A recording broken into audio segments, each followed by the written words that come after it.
Bonjour à tous, bienvenue pour cette masterclass BSB Alumni du mois de juin. Merci de vous être connectés. Merci aux quelques participants chanceux dans la salle. Et j'ai le plaisir d'accueillir pour cette masterclass Stéphane Michel, promo 91 et dirigeant de Solar Management.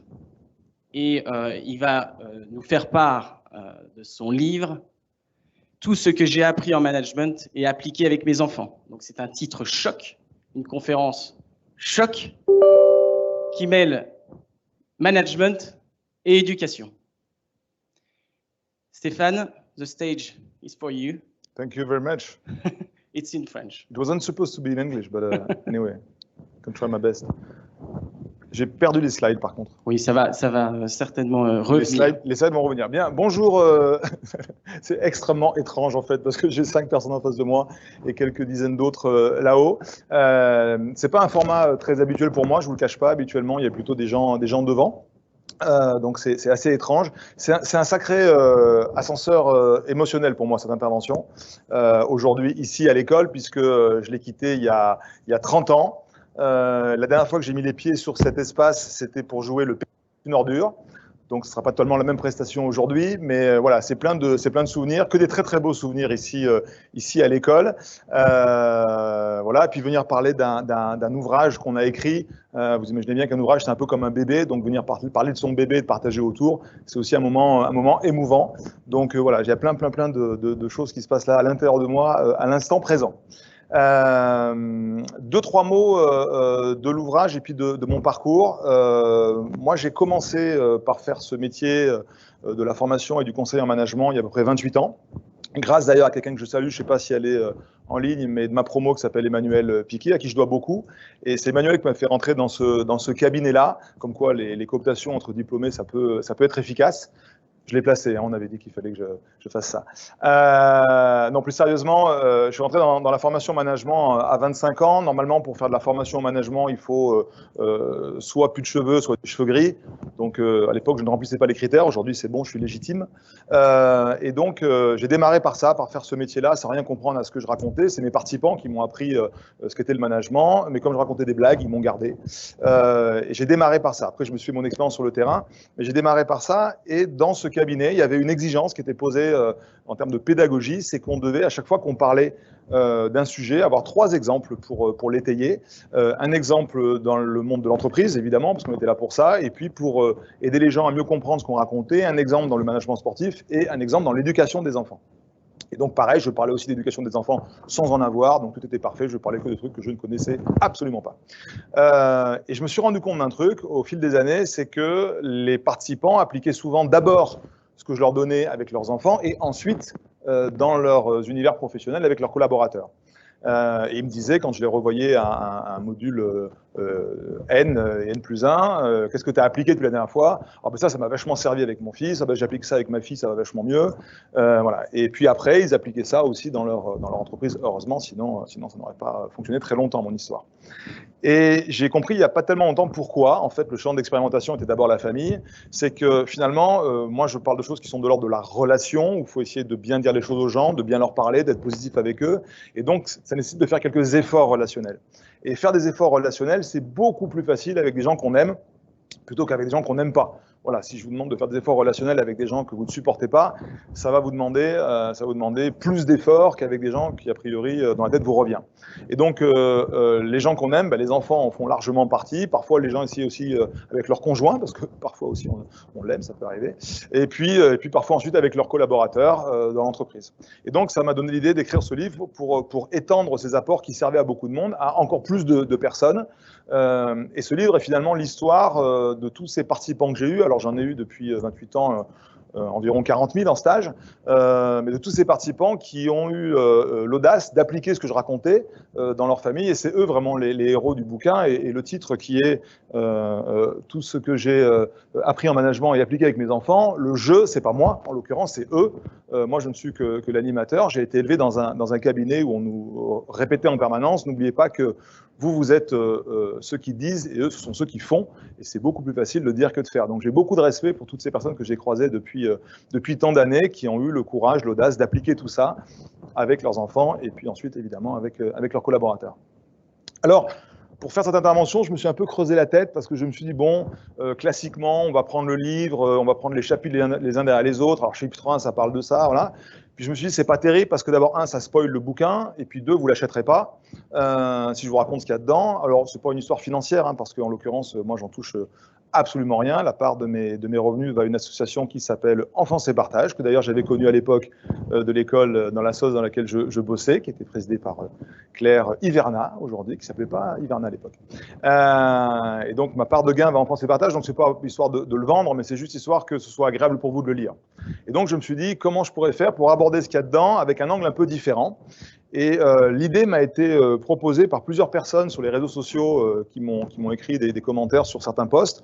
Alors quand je dis plusieurs personnes sur des réseaux sociaux, à mon échelle, c'est 2, qui m'ont mis en commentaire du titre du bouquin, ça pourrait être l'inverse. Ça pourrait être l'inverse, ça pourrait être tout ce que mes enfants m'ont appris en management et que j'ai appliqué en management. Ben, je me suis dit, ben, tiens, tentons-le, faisons-le comme ça, faisons-le totalement à l'inverse. Et donc j'ai renversé la proposition pour vous cet après-midi en me disant, on va changer un peu de prisme. Et j'en parle avec quelqu'un la semaine dernière qui me dit, est-ce que ça change quelque chose sur le fond? Et je dis, non, bien sûr que non, en fait c'est la même chose, tout ça est totalement circulaire, mais je trouvais ça plus intéressant pour vous d'avoir autre chose que ce qu'il y a dans le livre, en tout cas de l'avoir sous un angle différent. Moi, mes enfants m'ont appris plein de trucs, ils ont aussi été un terrain d'investigation, parce que certes, mes participants appliqués, et moi j'ai essayé modestement aussi de le faire dans mon environnement familial, j'en ai 3. Et donc, du coup, je trouvais ça amusant de vous le présenter sous cette forme-là en inversant la proposition. Du coup, dans la demi-heure qui nous attend, moi, je voudrais partager avec vous un certain nombre d'apprentissages. Comme ça, il y en a une petite cinquantaine. Je déconne, il y en a 10. Une dizaine d'enseignements qui font des rebonds sur ce qu'il y a dans le livre. Et puis, si vous avez envie d'aller creuser un peu plus loin, vous pouvez vous le procurer facilement. Le premier apprentissage, c'est que j'ai appris que l'amour rendait aveugle, et tant mieux. Alors, qu'est-ce que je veux dire par là? Je pense qu'on a, vis-à-vis des enfants, un regard qui est totalement amoureux et donc aveugle, qui fait qu'on les voit beaucoup plus capables, compétents, intelligents, rapides, tout ce que vous voulez, qu'ils ne le sont peut-être vraiment. Et ça, c'est plutôt chouette, parce que ça veut dire que dans leur prime enfance, on sédimente ce qui est au fond le capital le plus précieux d'un être humain, la valeur qu'il s'accorde. Et la valeur que vous accordez, c'est la conséquence de tous les messages positifs que vous avez reçus sur l'être. T'es rapide, t'es beau, t'es malin, t'es intelligent, t'es courageux, t'as de la force, t'es drôle. Et tout ça, ça sédimente un capital très précieux qui est votre estime de vous-même et qui vous permet ensuite dans la vie d'oser des choses, parce que pour oser des choses, pour se projeter, il faut s'accorder une certaine valeur. Sauf que nous, on le fait avec les enfants au-delà du réel. Ce que je veux dire par là, c'est que mon fils, en 6e, me ramène fièrement un 16 sur 20 en français, et je lui dis, bah, c'est bien, bravo, il a eu la meilleure note. Et il me dit, de toute façon, on ne peut pas avoir plus, on ne peut pas avoir 20 en français. Alors moi, je lui réponds que je n'ai pas lu le journal officiel et le décret qui interdit cette chose-là, et que surtout, il aura la note qui se fixera, et que s'il se fixe 16 comme barre, il ira à 16, mais s'il se fixe 20, il peut aller aussi également à 20. Il n'était évidemment pas d'accord avec moi. Ce que je veux dire par là, c'est qu'au moment où je le dis, peut-être qu'en fait, c'est faux. Peut-être qu'en fait, les capacités en français de mon fils sont limitées à 16, sauf que moi, je le vois beaucoup plus compétent, capable, intelligent, tout ce que vous voulez, que le réel. Voilà. Bon, quand il m'a ramené un 20 en seconde, j'ai pas manqué de lui rappeler que le décret avait sûrement dû changer. Il ne s'en rappelait évidemment pas de ce qu'il m'avait dit en 6e, mais voilà. Tout ça pour dire que le fait d'être aveuglément amoureux des enfants fait qu'on densifie quelque chose de beaucoup plus important qu'au fond ce qu'ils sont, et c'est ce qui va leur donner, dont on parle tout le temps en ce moment après la crise du Covid, la fameuse résilience. La résilience, c'est quoi? C'est la capacité à rebondir sur un moment difficile, à vivre un drame. Et en fait, la résilience, c'est juste l'écart qu'il y a à l'instant T entre votre niveau d'estime de vous-même, donc la valeur que vous vous accordez, et puis la mésestime de soi. Parce que si vos parents ont pu vous envoyer des messages positifs sur l'être qui ont conditionné votre estime de vous-même, il y a évidemment des petits camarades à l'école qui ne se sont pas gênés dans la cour de vous envoyer des messages négatifs sur l'être, t'es gros, t'es nul, t'es bête, tu sens mauvais, que sais-je, qui a sédimenté évidemment vos complexes. Hein, d'ailleurs, c'est pour ça que parfois les gens me disent, oui, mais si on est trop dans l'amour et trop dans le positif, après il ne saura pas encaisser les échecs. Je ne crois pas que la famille soit un camp de Marines, je ne pense pas que la famille soit un lieu d'entraînement au combat, et je pense que c'est justement parce que la vie est assez rude et qu'il y a des gens qui ne vont pas se gêner pour envoyer un certain nombre d'horreurs à la tête des enfants, que justement la famille est le lieu où on les densifie et on les rend capables de supporter tout ça. Et après, dans l'entreprise, le rôle du manager, c'est de continuer ce travail de regard positif, mais évidemment que c'est un peu plus compliqué avec quelqu'un qui n'est pas notre enfant, d'où le fait que les gens expérimentent d'abord avec leurs enfants. Donc, première idée, que l'amour rende aveugle, c'est que on voit les gens, et notamment les enfants, plus beaux que ce qu'ils ne sont. C'est la définition du référent que donne Marie-Jo Pérec, qui est un bel exemple de boomer, puisque personne ne sait de qui je parle à l'instant présent, qui dit en parlant de son entraîneur John Smith, j'ai eu la chance de croiser quelqu'un qui croyait plus en moi que moi en moi-même. Voilà. Et c'est ça le produit de l'amour qui rend aveugle, c'est qu'on croit dans les enfants beaucoup plus qu'eux-mêmes, et c'est comme ça qu'on met à l'intérieur d'eux cette nourriture indispensable pour survivre, qui est l'estime d'eux-mêmes. La deuxième chose que j'ai apprise grâce à eux, c'est que la valorisation crée l'énergie de se dépasser. Alors ça, on s'en rend vite compte avec un enfant qui fait des premiers pas qui sont, si on est honnête, techniquement assez médiocres, mais qu'on surapplaudit au-delà du réel, parce que si on applaudissait à hauteur de ce que c'est, franchement, c'est assez grotesque, les premiers pas d'un bébé. Mais nous, on est très contents d'applaudir, et on nous donne l'énergie de se relever, d'aller plus loin. Je vous ficherai mon ticket que si vous repassiez le film de votre vie, derrière toutes les qualités que vous avez, les domaines où vous êtes bon, les succès que vous avez eus, les passions que vous partagez, on pourrait retrouver à l'origine ce qu'on appelle dans le jargon des consultants une scène fondatrice. Une scène fondatrice, c'est le moment où c'est ancré l'envie de faire ça. C'est le moment où vous avez essayé pour la première fois et où vous avez reçu une survalorisation de votre premier essai. Je vous invite à revoir Vice Versa, dans lequel on voit ça très bien. Vice Versa, ce film de Pixar sur les émotions d'une petite fille dans son cerveau, dans lequel sont rangés tous ses souvenirs. Et parmi ces souvenirs, il y a ce qu'ils appellent les core memories, les souvenirs centraux, noyaux, qui sont liés à tous les événements de vie de sa prime enfance où elle a essayé pour la première fois quelque chose et elle a reçu une énorme valorisation. Voilà. Et si je suis devant vous aujourd'hui, c'est grâce à au moins une maîtresse d'école que j'avais quand j'étais petite, que je salue au passage, qui n'est sûrement pas loguée, Madame Favreau, mais à qui j'ai envoyé mon livre et à qui je dois beaucoup, puisque quand j'étais en CE2, elle me donnait la classe à faire aux autres. Voilà. Et quand une maîtresse vous dit, bah, tiens, c'est toi qui vas faire la classe, tu vas faire des exposés sur ta passion, que sont les cow-boys et les Indiens, et ben c'est une valorisation de ce que vous êtes, et je pense que c'est les premières racines, les premiers ferments de mon goût pour la transmission et pour l'art oratoire. Donc, plus on valorise, plus on donne aux gens l'envie de reproduire. Dans l'entreprise, c'est pareil, et c'est plus rare. C'est-à-dire qu'on le fait très facilement avec les enfants, parce qu'on les aime, encore une fois. Et puis dans l'entreprise, en France, quelle que soit l'enquête que vous faites, les Great Place to Work, les Happy at Work, le facteur numéro 1 qui revient en permanence, c'est on n'est pas assez reconnu, on n'est pas assez valorisé. Voilà, parce qu'on on le fait beaucoup moins avec les adultes, considérant que c'est bon, ils ont leur capital et ça suffira pour faire le reste de leur vie. Alors on le fait mal, hein, on est quand même en France les champions du monde de la litote. Hein, vous savez, c'est ce que dit quand Chimène veut dire à Rodrigue qu'elle l'aime, elle lui dit va, je ne te hais point. Il faut quand même qu'il le décode, le garçon, le truc. Et nous, on fait tous nos compliments comme ça. Hein, vous remarquerez que tous nos compliments sont codés avec des mots négatifs. On dit pas c'est bien, on dit c'est pas mal. On dit pas c'est une bonne idée, on dit c'est pas inintéressant comme idée. On dit pas la vie est belle, on dit hey, elle est pas belle la vie. À table, ça recommence. Hein, on dit pas c'est bon, on dit c'est pas mauvais. Le dernier mot à la mode, quand c'est vraiment raffiné et excellent, on dit c'est une tuerie. Donc là, on est sûr d'être dans le drame. Tout va bien. Nos amis américains sont un peu plus positifs dans le phrasé. Hein, nous, on dit prendre un risque, et eux, ils disent take a chance. Voilà. Et nous, quand on voit un tableau avec 2 oranges dans une assiette et un couteau à côté, on appelle ça une nature morte. Ah, on est bien dans le désespoir. Pour les Américains, c'est une vie calme, still life. Donc voilà, rien que dans les mots, déjà, on n'est pas très positif et on a du mal à le faire. J'exagère un peu, vous pouvez avoir un vrai beau compliment, mais il faut faire tomber un truc. Vous faites tomber un truc par terre, tout le monde va dire bah, bravo, super, champion. Là, vous avez un vrai compliment, mais c'est la maladresse que l'on valorise plutôt. Voilà, donc deuxième chose que j'ai appris avec eux, c'est que plus on valorise leurs premiers essais, plus ils se développent. Et je me faisais la réflexion l'autre jour d'un soir où je vais dîner chez des voisins et le fils des voisins avait fait des mangas, il se mettait à dessiner, et il y avait mon jeune fils, mon dernier à côté, qui avait, je sais pas, 7-8 ans. Et pour le coup, c'est pas lui que j'ai valorisé, mais le fils du voisin, en disant, ouais, t'as un joli coup de crayon, c'est chouette ce que tu fais. Moi, je suis un peu sensible à ces choses-là. Et mon fils, aujourd'hui, fait une carrière de designer et de directeur artistique. Donc, comme quoi, voilà, la valorisation a ancré l'envie de faire des choses plus tard. Apprendre, je vous ai mis la statue, vous l'avez reconnue, de Pygmalion. Pygmalion, c'est ce sculpteur grec qui est tellement amoureux de son œuvre qu'il lui donne vie, c'est-à-dire qu'elle devient vivante, sa statue. C'est que il faut se méfier de ce qu'on appelle le biais de confirmation. Le biais de confirmation, c'est quoi? C'est quand je suis totalement persuadé de quelque chose, je vais avoir des comportements qui vont générer ce quelque chose.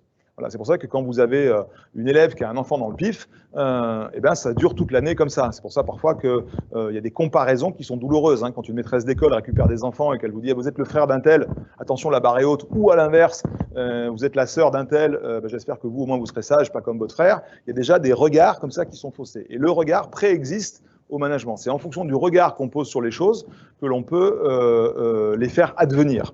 Voilà, quand moi je me rappelle amener mes enfants au ski et qu'ils sont censés passer leur première étoile à la fin de la semaine et que dès la première leçon du lundi, la prof de ski, quand vous les récupérez, vous dit ça va être compliqué quand même, hein, ça va être dur. Bon, bah, tu sais que tu as une semaine pour l'habituer à l'idée qu'il ne l'aura pas parce qu'elle a décidé qu'il ne l'aurait pas et elle va s'auto-confirmer toute la semaine que ça n'est pas possible. Et elle a déjà préparé le lundi sa phrase du vendredi qui va être « je vous l'avais dit, hein, depuis le début, c'est compliqué ». Voilà. Donc on ne peut pas faire réussir quelqu'un si on ne le regarde pas positivement. Voilà. Et moi, il m'est arrivé parfois de me rendre compte avec mes enfants que j'avais des regards un peu négatifs et que du coup, la relation qui enchaînait derrière ça était mécaniquement liée à ce regard et plutôt véhiculant des choses négatives que des choses positives. Et dans l'entreprise, c'est pareil. J'ai parfois des managers qui m'interpellent en me disant « oui, mais moi, j'ai un tel, je le supporte plus, comment je fais pour le manager ?» Eh ben, je reviens à mon introduction de départ, on ne peut pas développer quelqu'un si on n'a pas un regard à minima neutre sur lui. Voilà, donc quand on n'aime plus quelqu'un, soit on essaye de changer de regard, soit au pire, il va falloir penser à une autre aventure, potentiellement à se séparer, mais ça fera moins de dégâts que de le conserver. Donc être très vigilant à ce biais-là, et je l'ai vu parfois avec... quand vous avez une maîtresse qui a un regard un peu négatif sur un enfant, vous pouvez totalement les remettre en relation.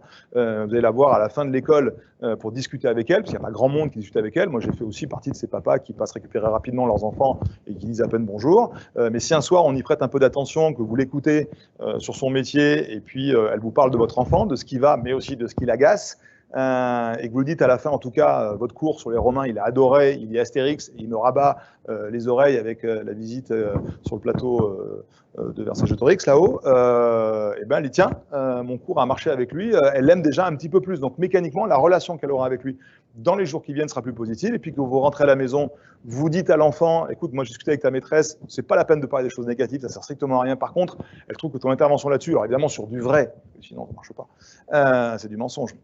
Mais elle a bien aimé ton intervention là-dessus ou elle a bien aimé ton investissement là-dessus. Ah bon, finalement, elle m'aime bien. Ben, les deux ont des regards un peu plus positifs le lendemain l'un sur l'autre et ça peut permettre de faire évoluer les choses. Voilà. On ne peut pas faire réussir quelqu'un si le regard n'est pas à minima neutre, idéalement positif. Autre chose que j'ai appris, tout à l'heure je vous disais que l'amour rend aveugle et permet de voir les enfants plus beaux qu'ils ne sont, et donc potentiellement dans l'entreprise aussi, on peut avoir des projets pour les collaborateurs. Il faut faire attention que le projet soit un tremplin et pas une prison. En fait, je pense que parfois on me fait le reproche en me disant « ouais, mais c'est vachement ce que tu enseignes, ça laisse pas beaucoup d'autonomie, de liberté à l'enfant de faire ses propres choix ». Et pas du tout. Il y a une phrase de Sartre que j'aime beaucoup qui dit qu'est-ce que j'ai fait de ce qu'on a fait de moi, mais il faut bien qu'on fasse quelque chose de moi pour que je fasse quelque chose. Vous prenez un enfant de 5 ans, vous lui dites trouve-toi une passion, trouve-toi un projet, il est incapable de vous répondre. Lui, qu'est-ce qu'il fait? Il tamise un certain nombre de filons dans la rivière, il cherche des chemins d'amour, il cherche l'endroit où il aura le meilleur ratio effort-amour, et quand il en trouve un, via la valorisation, il va sacrément tamiser puisqu'il a trouvé l'endroit où on l'aime. Donc effectivement, je pense que les premiers projets sont insufflés par les parents et c'est sain et normal. Par contre, effectivement, il faut qu'ensuite ça lui permette d'acquérir suffisamment de confiance en lui sur des projets qu'on lui a proposés pour qu'il en choisisse d'autres et là, pour le coup, il va faire quelque chose de ce qu'on a fait de lui. Parfois, il peut être prisonnier de ça. J'avais une maman comme ça dans une formation qui me dit « je ne suis pas d'accord avec ce que vous dites parce que moi, j'ai toujours voulu être danseuse étoile et puis j'ai pas pu et aujourd'hui ma fille est danseuse étoile. » Déjà, je ne voyais pas qu'on n'était pas d'accord, j'ai le sentiment qu'on disait la même chose. Et elle me dit, mais pour que ma fille soit danseuse étoile, c'est qu'elle avait des prédispositions physiques et donc c'est parce qu'elle est faite pour ça. Et comme je ne peux pas contrer ça, je ne peux pas avoir d'avis là-dessus, je dis, bien sûr, madame. Et puis, elle ne mange pas son entrée parce qu'elle était perturbée et à la fin, elle me dit, en fait, c'est pas vrai ce que je vous dis. En fait, c'est pas vrai parce que moi, je voulais tellement que ma fille fasse de la danse que quand elle était bébé, quand je la longeais, je lui écartais bien les jambes pour l'assouplir le plus tôt possible parce qu'avec un bébé, c'est plus facile. Vous voyez, là, pour le coup, on a potentiellement un enfant qui est peut-être prisonnier du projet parental. Et là, pour le coup, effectivement, c'est dommage. Maintenant, après, on peut se poser une question. Est-ce que cette fille est heureuse? Si elle est heureuse, je ne vois pas où est le mal. En fait, le problème, ce n'est pas les gens qui ont des projets parentaux. Le problème, c'est des gens qui ont été investis d'aucun projet, d'aucun regard positif sublimant. Et là, pour le coup, ils sont à la merci de ceux qui auront des projets pour lui et pas forcément positifs. Donc, à choisir, je préfère quand même un projet un peu enfermant que pas de projet du tout. Mais ça prend parfois du temps de s'en rendre compte. Et je pense qu'il y a deux raisons qui font parfois que les gens ne sont pas très heureux dans l'entreprise. Soit ils font des choses pour lesquelles ils ne sont pas faits, parce qu'on les a mis dans des projets, ils se sont retrouvés coincés là-dedans, soit ils sont mal managés. Soit les deux et leurs journées sont un peu longues. Mais parfois, on se rend compte assez tard qu'on a été embrigadé dans quelque chose qui n'était pas pour nous. Et c'est plus on aura d'estime de nous-mêmes, je reviens à mon premier critère, plus on sera capable au bout d'un moment d'être résilient et de se dire bah, finalement, je vais faire une reconversion, je vais faire autre chose. Et on en voit plein des gens qui ont ce courage d'aller vers une autre voie qui est celle qu'on leur avait donnée au départ. Le but de donner des c'est de laisser la possibilité de s'envoler et puis après de trouver ses propres fleurs. Autre apprentissage que j'avais envie de partager avec vous, j'ai appris que faire à la place, c'est plus facile que faire faire. J'en suis surtout rendu compte avec mon aîné, le sentiment qu'il n'y a pas que moi qui tombe dans ce travers-là, de vouloir faire trop vite, trop tôt des choses au premier enfant. Voilà, on veut le voir grandir trop vite, on veut lui proposer plein de choses sans attendre le temps normal pour le faire. Et donc, quand l'enfant n'y arrive pas, ben moi, assez classiquement, qu'est-ce que je fais? Je me mets à faire à sa place parce que je vois qu'il n'y arrive pas. Sauf qu'il y a une petite phrase que je vous mets dans un coin de l'oreille qui est que la solution infantilise et la question autonomise. Donc plus on donne des solutions et plus on fait à la place de l'enfant, et c'est pareil dans l'entreprise du collaborateur, plus on le rend totalement docile et obéissant, mais en tout cas incapable de réfléchir par lui-même. Et c'est pas si évident que ça que de faire aux enfants, que de leur laisser la latitude pour faire, de leur laisser le temps pour faire, parce que ça ne sera pas fait exactement comme on le veut. Moi, j'ai fini par admettre par moment que ça ne soit pas fait parfaitement, comme je le souhaitais, et dans l'entreprise, c'est pareil. L'entreprise s'y joue un second combat qui est un combat de légitimité, parce que vous avez beaucoup de managers qui finalement sont issus du métier qu'ils vont encadrer, et le fait de connaître bien le métier fait qu'ils tirent leur légitimité d'être des sachants et de dire ce qu'il faut faire, et donc plutôt de faire à la place ou de donner les solutions. Et quand on donne une solution, on en tire une joie auto-centrée. C'est très gratifiant en termes de reconnaissance. On est payé tout de suite dans l'instant. On peut se mirer dans le regard du collaborateur qui trouve qu'on est vachement pertinent. Alors que quand on fait trouver une solution, quand on fait grandir l'autre, c'est une joie un peu décentrée. On n'est pas payé cash, on n'est pas payé tout de suite en termes de reconnaissance. Et ça prend un petit peu de temps de lâcher la proie pour l'ombre et de passer de faire à la place à faire faire. Et avec les enfants, il faut pouvoir accepter que ce ne soit pas parfait, mais au moins, ils l'apprennent eux-mêmes. Parce que plus on fait à la place, ben plus on les infantilise. Est-ce que c'est grave d'infantiliser des enfants? Il y a un âge où, oui, effectivement, ça devient un peu toxique. Autre apprentissage, ça va vous paraître sûrement évident, j'ai appris qu'il fallait s'amuser pour apprendre. Il y a un monsieur que j'aime bien qui s'appelle Idriss Aberkan, je ne sais pas si vous le connaissez, qui dit finalement dans la nature, les mammifères apprennent tous à survivre et à se défendre avec une seule pédagogie, qui est le jeu. Voilà, ça vous amuse, vous allez voir sur Internet comment des orques apprennent à chasser le phoque en jouant avec lui. Le phoque s'amuse moins, lui, hein, beaucoup moins. Mais les orques, eux, jouent bien avec lui pour apprendre à chasser en meute. Et en fait, il a une jolie formule, Idriss Aberkan, il dit dans la nature, le jeu, c'est sérieux. Il n'y a que pour l'humain que c'est opposé. C'est-à-dire que soit on s'amuse, soit on travaille, mais on ne fait pas les deux en même temps. Voilà. Et moi, j'ai appris avec eux que, et j'essaye de le faire en formation, de rendre les choses les plus ludiques possibles, parce qu'on ne peut pas apprendre dans la douleur, on ne peut pas apprendre autrement qu'en s'amusant. Je me rappelle de mon troisième fils qui avait eu la bonne idée de s'inscrire avec des potes à lui à la gymnastique. Il était en CM2, il avait une petite dizaine d'années, et le cours de gym était placé astucieusement le vendredi de 19 à 20h.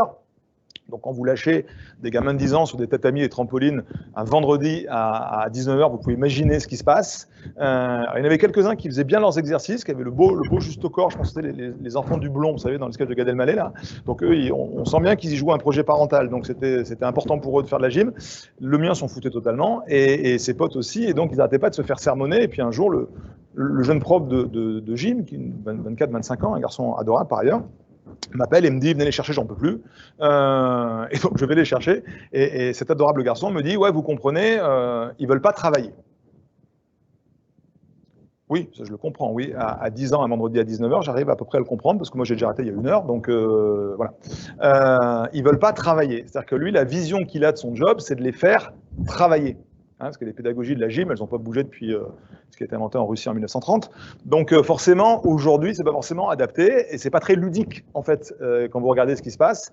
Et moi, j'ai beaucoup de mes enfants qui ont fait des sports ou des instruments de musique 1 an, 6 mois, voilà, parce que il n'y avait pas cette capacité à rendre les choses sympathiques, ludiques. Alors on y a cru à un moment donné avec les e-learning, j'en parlais tout à l'heure avec toi.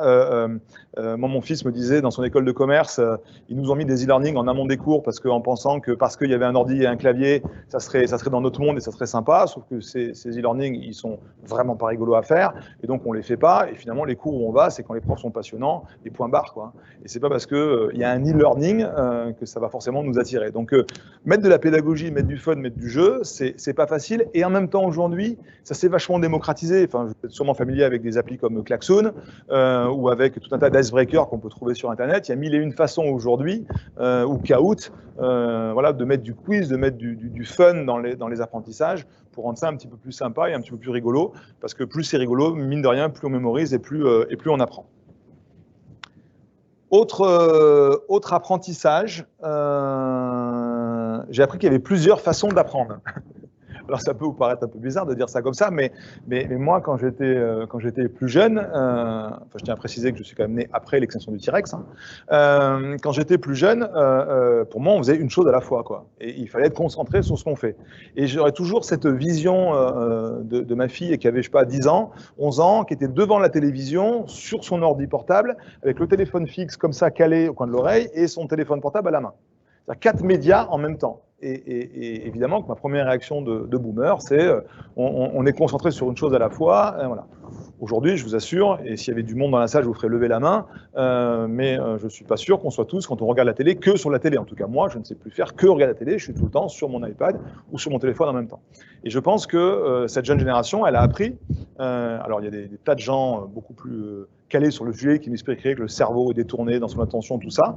Bon, en tout cas, j'ai vu des gens apprendre plein de choses, mais en étant concentrés et mobiles sur plein de façons différentes d'apprendre. Et c'est une génération, moi c'est ce que j'ai vu avec eux et que j'ai appris avec eux, qui apprend les choses de manière empirique. Mes enfants, ils n'ont jamais lu une notice de leur vie. Ils rentrent dans les sujets comme ça, sans besoin d'un label, d'une autorisation. Et ils sont demandeurs d'être impliqués, de proposer tout un tas de choses. Et c'est tant mieux. Et je pense qu'il faut utiliser cette énergie-là plutôt que de la refouler au sens un peu ancien du terme, qui est toi, tu es jeune, tu ne sais pas, et tu apprendras ça quand tu seras plus grand. Ils ont des manières d'apprendre les choses qui sont très différentes des nôtres et pour autant tout aussi efficaces, puisqu'ils sont très, très smart, en tout cas, en entreprise. Autre apprentissage, j'ai appris que l'exemplarité était devenue déterminante. Il y a une phrase, je ne sais plus si elle est de Justin Bieber ou de Barack Obama, à mon avis c'est plutôt d'Obama, qui dit l'exemplarité n'est pas la meilleure façon d'influencer les autres, c'est la seule. L'exemplarité pour la génération de nos parents, c'était important, on en parlait, même pour la mienne, mais c'était plutôt un concept. C'est-à-dire que quand il y avait des manques d'exemplarité de managers ou de professeurs, il y avait toujours cette petite phrase qui traînait, qui « oui, mais tu comprends, lui c'est le professeur » ou « mais tu comprends, lui c'est le boss ». Voilà, on pouvait tolérer des choses. Je me rappelle une chef de rayon qui me parlait dans un magasin où il y avait un directeur qui était vraiment un tortionnaire, qui criait beaucoup, qui me dit après son départ « ouais, c'est vrai qu'il gueulait beaucoup, mais bon, c'est un peu son métier ». Une sorte d'acceptation fataliste de la brutalité quotidienne comme étant le métier des managers. Et moi, j'ai vécu, je me rappelle, des manques d'exemplarité de profs. Je me rappelle d'un prof d'allemand qui avait dit à un pote en cours le jour où tes parents t'ont fait, ils auraient mieux fait de regarder la télé. C'est violent. Et quand j'étais revenu à la maison pour me plaindre de ça, mes parents avaient été solidaires avec le professeur et avaient tenu la ligne hiérarchique contre vents et marées et m'avaient dit « ouais, tu comprends, il manque un peu de psychologie ». C'est le max que j'ai eu, de désolidarisation avec la ligne professorale. Et donc moi j'ai essayé de faire pareil. Quand mon fils me ramène en première les propos de son prof de français qui leur dit au premier cours, prof principal, je vous préviens cette année avec moi les petits cons ça le fera pas, j'essaye de défendre, de tenir la ligne et de lui dire bah ouais mais tu comprends, il fait ça pour parler de jeunes et tout, ouais d'accord, et donc Ben donc là, tu sors les rames. Ben, il essaye de se rapprocher de vous, d'accord, mais en quoi son statut de prof l'autorise à me traiter de petit con? Voilà. Et là, on se rend compte d'un truc, c'est qu'il y a une surréceptivité à ça. Il y a vraiment un côté, si vous répondez à quelqu'un de la génération d'aujourd'hui, ouais, mais tu comprends, c'est le prof, ou tu comprends, c'est le boss, aucune raison qu'il dépasse droit. Et je trouve ça, évidemment, très très bien. Hein, mon propos, il est optimiste et positif. Et donc, c'est une génération qui pousse à l'exemplarité et où on ne peut plus se permettre de faire n'importe quoi. Donc là où hier, c'était un concept, aujourd'hui, c'est devenu vraiment une réalité et c'est totalement déterminant. Autre apprentissage, on est à 27 sur 453, donc on a encore un petit peu de marge. Non, j'arrive à la fin. J'ai appris qu'eux aussi, ils en connaissaient un bout sur le sujet si je savais les écouter. En fait, c'est marrant parce que j'ai vraiment été élevé dans un cabinet de formation dont je vous parlais tout à l'heure, où la première chose qu'on m'expliquait, c'est qu'on avait le public ou le groupe qu'on méritait et que la vérité était en face chez l'interlocuteur et que c'est les participants qui avaient raison, que c'est les clients qui avaient raison et qu'ils avaient beaucoup à nous apprendre et qu'il fallait les écouter. Et franchement, moi, mes participants m'ont énormément appris, ils m'ont permis de comprendre ce que je racontais, sur lequel j'avais pas de référentiel personnel, pas d'expérience au début de mon parcours. Et c'est bizarre parce que cette vérité-là qu'on va chercher chez les autres, chez le terrain, chez le client, chez les interlocuteurs, parfois on considère qu'elle n'existe pas chez les enfants. C'est-à-dire qu'il y a une espèce de vieille idée que l'adulte il sait, l'enfant ne sait pas, et moi je vais lui apprendre des choses, mais finalement ce qu'il dit c'est des paroles de quelqu'un qui ne sait pas. Moi mes enfants m'ont donné vraiment des très très belles leçons de vie, tout ça est totalement circulaire, ils m'ont appris plein de choses et finalement si on écoute ce qu'ils vivent, si on écoute ce qu'ils disent, on peut se rendre compte d'erreurs qu'on fait, on peut se rendre compte de maladresse. Je me revois dire à mon fils qui avait eu une peine de cœur, le classique, c'est pas très grave, parce qu'on considère que les peines de cœur, quand ils sont petits, n'ont pas la même valeur que celles des adultes, ce qui était totalement absurde. Et donc j'avais répondu ce que moi on m'avait répondu quand j'étais jeune, hein, c'est-à-dire une de perdue, 10 de retrouvée. Et il m'avait répondu, papa, ça faisait 2 ans que j'attendais de lui déclarer ma flamme. Et là, j'ai compris que donc, la phrase n'était pas forcément très intelligente. Et donc voilà, ils ont plein de choses à nous dire, si tant est qu'on sache les écouter, si tant est qu'on sache tendre l'oreille et sortir de cette espèce de postulat qui est, comme c'est l'enfant, il n'a rien à apprendre à l'adulte, c'est l'adulte qui sait, c'est le maître qui enseigne à l'élève. Moi, je pense que les enfants ont des tas de trucs à nous apprendre, si tant est qu'on sache les écouter. Et moi, ils m'ont permis des tas de remises en question et de me rendre compte de plein d'erreurs que j'ai faites, parce que évidemment, on en parlera juste après, mais j'en ai fait des dizaines. Et dans l'entreprise, c'est pareil. Je pense qu'il y a un certain nombre de managers, parfois un peu plus âgés, qui ont peur de cette jeune génération qui arrive, qui n'a pas besoin de label, d'autorisation pour faire les choses. C'est-à-dire qu'eux, ils vous disent je vais faire des films de sport extrême. Ah, donc tu vas faire des études de caméraman? Non, je vais acheter une GoPro. Ça me suffit. Voilà, je vais faire des critiques de cinéma. Je vais faire tu vas faire des études de journalisme? Non, je vais faire un blog. Enfin, je veux dire, ils rentrent par les sujets, par l'empirisme. Il y a toujours un tuto sur YouTube qui existe pour faire les choses. Ils savent où trouver l'info. Ils sont hyper débrouillards. Et cette façon d'apprendre que j'évoquais juste avant et cette velléité à participer est parfois un peu mal vécue par quelques managers un peu anciens qui ont peur de ça. Probablement d'ailleurs, et je reboucle avec le début, des managers dont l'estime d'eux-mêmes n'est pas énorme. Et donc, si moi, je ne m'accorde pas une grande valeur, je suis un peu perturbé par des gens qui viennent sur mon terrain me proposer des choses, remettre en question le système établi, proposer des solutions ou me dire qu'ils sont capables de faire des choses alors qu'ils n'ont pas le tampon, ils n'ont pas le label du diplôme. Là où, à mon époque, il y avait des sujets qui étaient le nôtre, on était estampillés pour ça, on pouvait faire ces sujets-là, mais les autres, on ne pouvait pas. Eux, ils ont beaucoup plus de chakras ouverts, sont beaucoup plus perméables à plein d'univers, beaucoup plus réceptifs à plein de choses. Et je trouve que c'est vachement bien si on sait se mettre à leur écoute et sortir de ce postulat qui est puisque tu es jeune, de fait, tu n'as pas voix au chapitre, tu peux pas savoir. Et puis surtout, le plus important, et ce sera ma conclusion, j'ai appris que j'étais pas prêt du tout à ça au départ, puisque franchement, si c'était à refaire, probablement je ferais un peu moins d'erreurs. Je pense qu'on n'est pas préparé à ce métier de parent, on l'apprend empiriquement, et c'est toute la volonté de ce livre. C'est-à-dire que j'ai voulu partager avec le plus grand nombre toutes les choses que moi j'ai appliquées plus ou moins adroitement. Mes enfants seraient là, ils vous diraient plutôt moins que plus, papa. Mais c'est pas grave, parce que ça peut servir à d'autres, parce que si j'avais su ça plus tôt, comme le disent souvent des participants en formation qui ont des enfants plus âgés, ils me disent ça m'aurait bien aidé. Voilà. Et donc c'est la volonté de ce livre, c'est de livrer le plus de trucs possible au plus grand nombre. Sachant que moi, dans l'histoire, comme le disait mon ancien président, je présente le modèle, mais je ne suis absolument pas le modèle. Voilà, moi j'ai fait plein de bêtises sur le sujet, et c'est sur ce chemin-là que j'ai pu me forger mes convictions, mais ceux qui me les ont les plus renforcées, ce sont tous les participants que j'ai eus, auxquels est dédié ce livre, et qui ont eux-mêmes appliqué tout ça, et je vous en souhaite une bonne lecture, en tout cas si vous avez l'occasion de le croiser. Merci beaucoup. Ah ben c'est écrit en plus. Vous ne vous rendez pas compte, ceux qui sont online, j'ai une standing ovation de 3 personnes. Oui, c'est ça. Ça. Merci Stéphane. J'ai quelques questions sur le live. Oui, avec joie.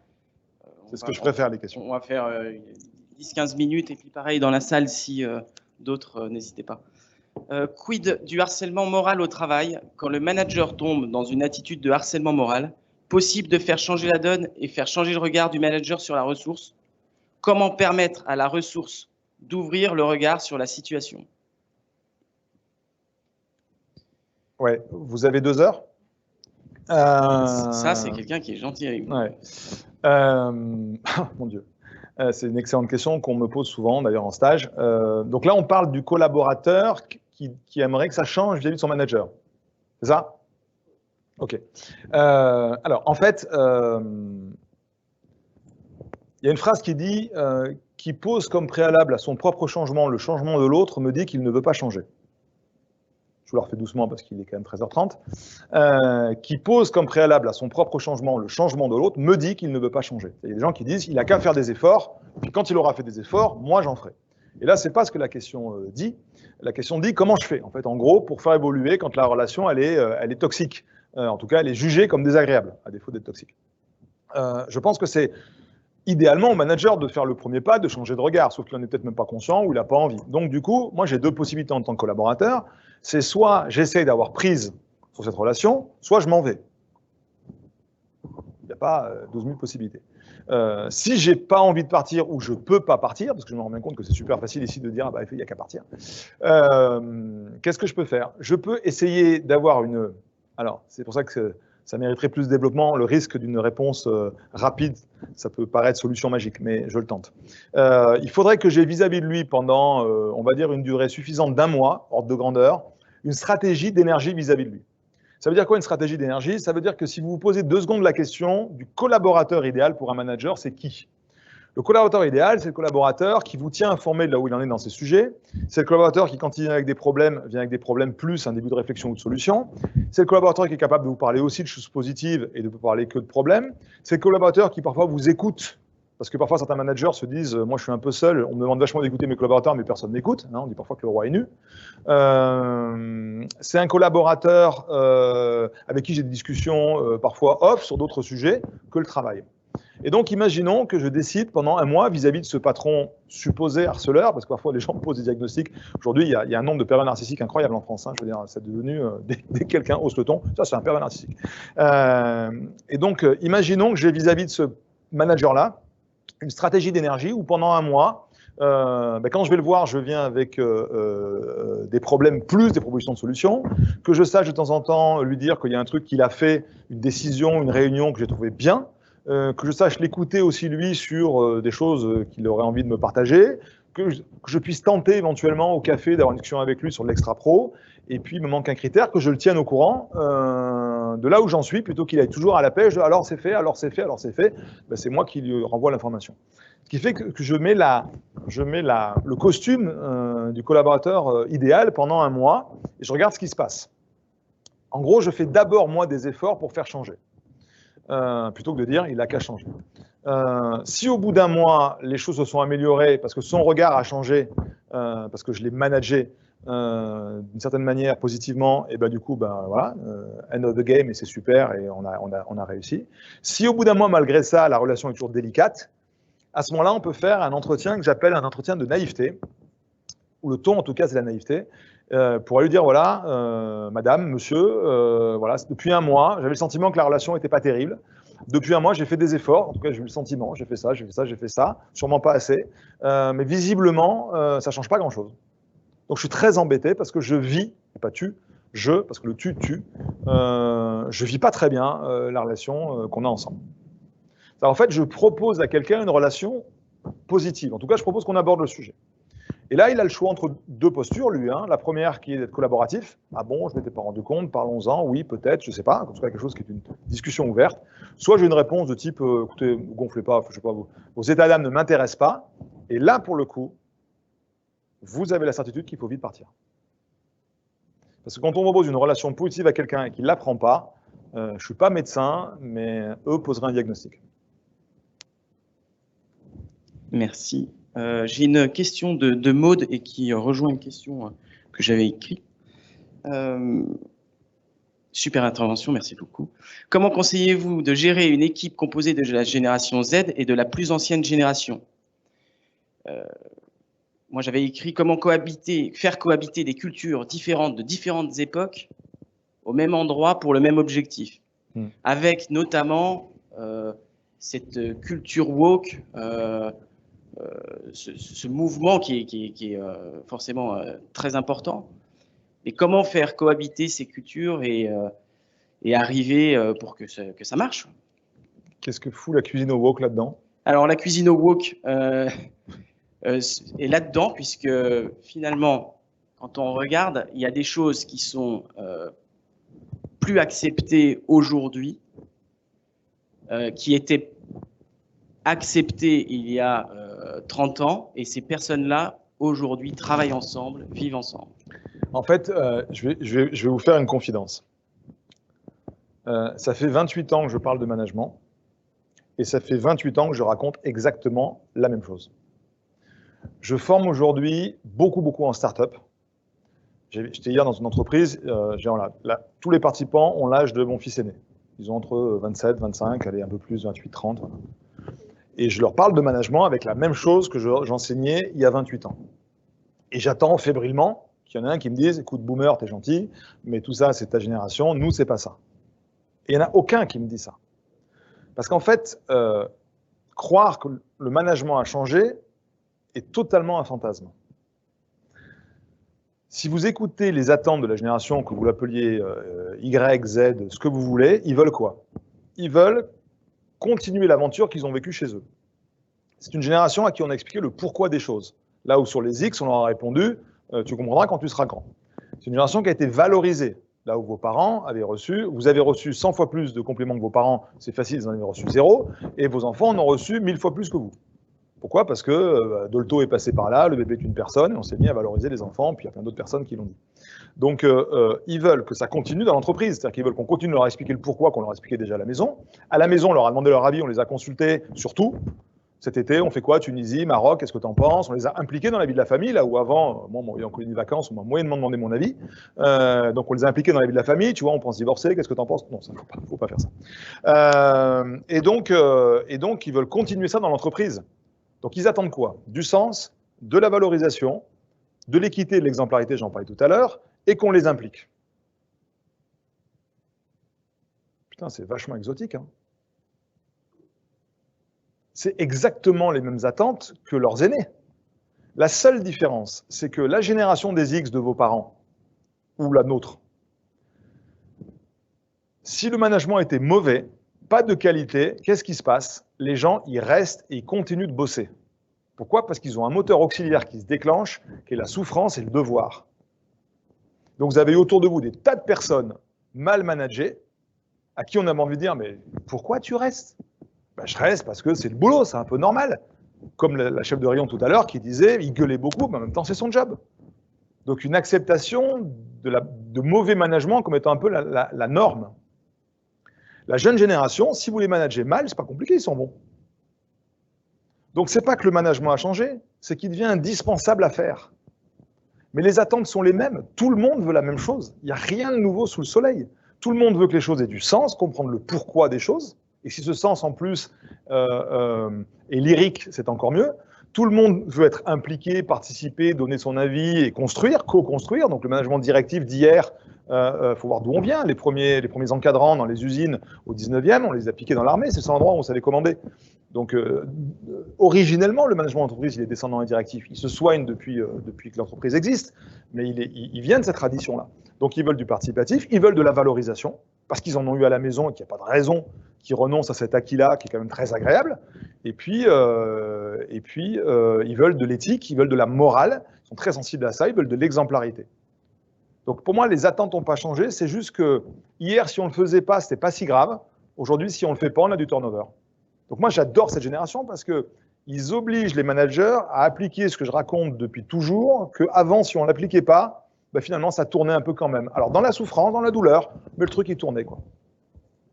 Donc la question, c'est comment on fait cohabiter ces générations. On leur propose la même chose à tous. Il faut un management de qualité. Et puis, on peut aussi montrer, enfin voilà, plus on crée de la mixité, plus on montre aux anciens qui peuvent apprendre des jeunes, mieux c'est, quoi. Voilà, plus, alors évidemment, encore une fois, quand je m'entends parler, je me dis waouh, ça fait un peu magique comme solution. Donc ça mériterait, c'est tout le problème d'une réponse rapide, hein. C'est que ça mériterait plus de finesse, plus de développement. Mais je pense qu'en vrai, la mixité, c'est toujours une richesse. C'est pas un sujet. Moi, en stage, souvent, on me dit bon, lorsqu'on fait comment les groupes? On met tous les expérimentés ensemble et les juniors ensemble. Je dis non, mélangez-les. Les juniors ont à apprendre des seniors et les seniors ont à apprendre des juniors. Plus on mixe les gens, mieux c'est. J'ai une autre question sur. Alors, c'est une question oui, intéressante sur, je pense, qui rejoint la sanction, l'interdit. Si l'apprentissage doit ressembler à Disneyland, comment être préparé à l'effort, souvent nécessaire dans la vraie vie? J'adore. Elle est fantastique, cette phrase. Si l'apprentissage doit être... Non, mais le fait qu'il y ait du fun ne veut pas dire qu'il n'y ait pas d'effort, ça ne s'oppose pas les deux. C'est juste une sorte de ratio. mais on ne peut pas apprendre sans faire un peu d'effort. Et derrière ça, on a souvent, en tant que manager, une difficulté, c'est on veut être apprécié par ses collaborateurs, mais on n'arrive plus à sanctionner si on est trop proche. Ça, c'est le vrai problème que je rencontre dans les startups aujourd'hui. C'est-à-dire que historiquement, et dans les écoles, à mon avis, c'est exactement la même chose. Historiquement, les codes étaient extrêmement clairs. Il y avait la salle des profs, il y avait quasiment des uniformes, des tenues, des profs qui mettaient certains vêtements. Dans l'entreprise, il y avait les cadres, tu repérais le statut à l'étage, à l'épaisseur de la moquette et au frigo ou pas dans le bureau. Enfin, il y avait des signes extérieurs qui représentaient l'autorité, la hiérarchie. Aujourd'hui, les codes ont explosé. Donc on est passé d'un truc assez hiérarchisé à un pendule de l'autre côté où, en tout cas dans les boîtes que je connais à Paris, quand on sort du boulot, il y a l'afterworks qui nous attend dans le bar d'en face, et là, on peut se prendre des grosses minches 4 heures du mat, et avec ses collaborateurs en plus. Voilà. Et là, ça devient compliqué parce que la proximité fait que ça peut péter un peu les codes et rendre délicat pour beaucoup de managers. Moi, c'est une question qu'on pose très souvent. Comment on dit les choses difficiles? Comment on recadre quand on est pote avec ses collaborateurs? Et on peut le faire, mais je pense que quand on est manager, et c'est pareil pour des professeurs vis-à-vis des élèves, et ici comme ailleurs, être dans la proximité, c'est vachement bien, mais il y a toujours une toute petite... alors, aujourd'hui, comme les codes ont changé, c'est plus ténu. Mais il y a une petite distance à garder pour pouvoir conserver quand même une relation où on peut dire à quelqu'un, écoute, ça, ce comportement-là, il ne me va pas, quoi.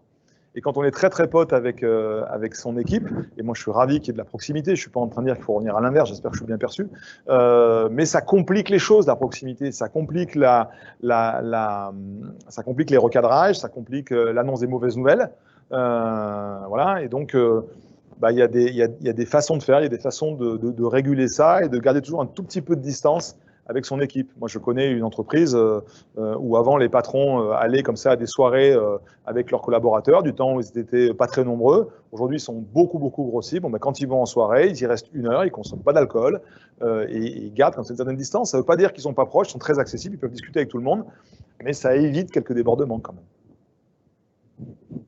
Encore 2 questions. Oui. La première, comment convaincre un manager que nous avons des compétences pour une tâche ou un projet s'il a un regard biaisé? Ouais, ça mériterait de creuser vraiment la question, mais comment le convaincre? Je ne sais pas, ce qui me vient à l'esprit comme ça, mais c'est trop rapide, mais c'est peut-être en lui proposant une sorte de période d'essai, qui est de dire, ok, fais-moi confiance, de le décréter, laisse-moi faire, laisse-moi t'apporter la preuve, mais sur un temps délimité. En disant, écoute, en fait, lui vendre sous la forme d'un défi, quoi. C'est-à-dire, voilà, est-ce que tu es capable de me laisser tranquille sur ce projet-là pendant 1 semaine et je te montre le résultat? et puis tu verras si je suis capable ou pas, quoi. De le forcer un peu à donner un bout d'autonomie pour apporter une preuve. Hein, c'est Cocteau qui disait il n'y a pas d'amour, il y a que des preuves d'amour. Il n'y a pas d'autonomie, il y a que des preuves d'autonomie, il n'y a pas de compétence, il y a que des preuves de compétence. Donc, et lui dire, écoute, moi, et toujours pareil, quand on a une chose difficile à dire à un manager ou à quelqu'un, c'est pareil dans la vie, le moins culpabilisant, le moins violent, et commencer sa phrase par je, dire, écoute, moi, je ne vis pas très bien le fait que j'ai la perception d'un déficit de confiance, j'aimerais bien là-dessus avoir un peu plus la main, être un peu plus autonome. Est-ce qu'on ne peut pas dealer ensemble qu'au moins sur cette tranche du projet, sur cette partie-là, sur cette semaine-là, je ne sais pas comment le quantifier, tu me laisses en toute autonomie pour le faire, quoi. Une question personnelle sur votre management. Quelle est votre erreur qui vous a le plus appris? Pour conclure. Oh, je ne l'ai pas vu venir. Je ne l'ai pas vu venir, celle-là.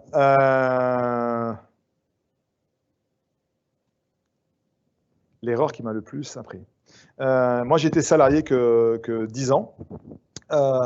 Et dans le cabinet dans lequel j'étais, j'ai terminé manager d'une équipe de consultants. Ils étaient 4 ou 5. Et j'essayais d'être le plus possible, justement dans les moments off, d'être le plus irréprochable possible. Et j'étais plutôt connu comme étant assez exemplaire. J'essayais en tout cas. Et quand le dernier séminaire avec ce cabinet où je savais que j'allais démissionner quelques semaines plus tard, il y a eu une soirée que je savais pour moi être la dernière dans ce cabinet où j'avais passé 10 ans. Et en plus, il y avait eu des awards dans la journée et j'avais été valorisé parce que j'avais eu un prix. Voilà. Et donc, j'étais un peu dans l'euphorie. Et ce soir-là, j'ai pas été super exemplaire sous l'emprise de l'alcool. Et voilà, donc j'ai pas été très digne ce soir-là.